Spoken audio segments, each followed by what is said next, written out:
Талас облусунда элдик комиссия деп аталган топтун мүчөлөрү жер үй алтын кенинин ишмердүүлүгү менен таанышышты. Кенди иштетүү боюнча лицензияда көрсөтүлгөн калдык сактоочу жайдын биринчи этабы бүгүнкү күндө пайдаланылып келет.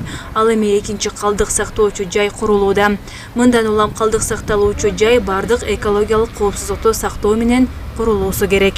Бул дамба асыл ойуна 30 сантиметрден көтөрүлөт. Жаңы курулуп жаткан калдык сактоочу жай А инженеринг групп компаниясы тарабынан курулууда.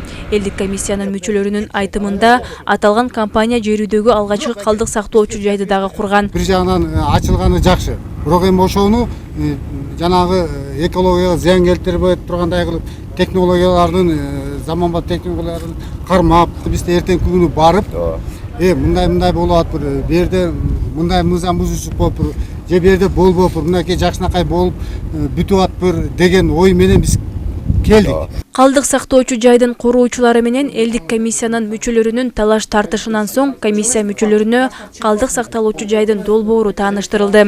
Бүт как положено болот да. Анан кийин мен мындай болот, тиңде болот деп өтүргөндө кайра эле вопрос болупсу. Проект менен келет экен да. Жок, мен проект закон. Мен андан отклонение кыла албайм. Учурда калдык сактоочу жайдын биринчи этаптагы гана жумуштары жасалууда. Грунттарын казып неме кылып аткан экен.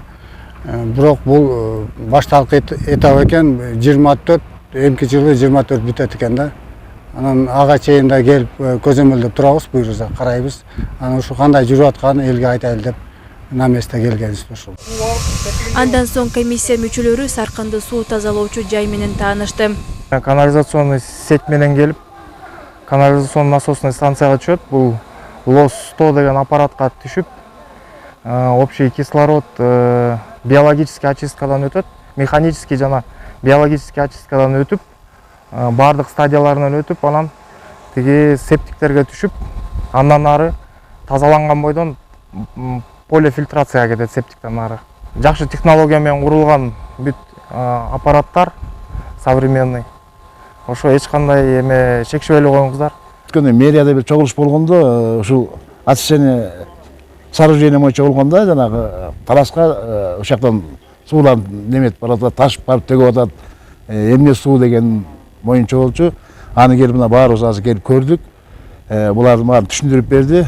Бул жерде бир сыйра тазаланып, анан кийинкисин алып барып төгүлөт экен. Аны да көрдүк. Очищение сооружение бар экен, ошога төгүшөт экен. Анан ошол маалымат боюнча да келип азыр көрүп кеттик. Жер үй Кыргызстандагы Кумтөрдөн кийинки эле экинчи ири алтын кени. 2015 жылы кенди иштетүүгө лицензияны $100 миллион Россиялык Восток добыча компаниясы сатып алган. Кенди Альянс алтын компаниясы иштетип жатат. Айжамал Байырбек кызы, Бекжан Жумабек уулу, Зина Ахматова, Талас району.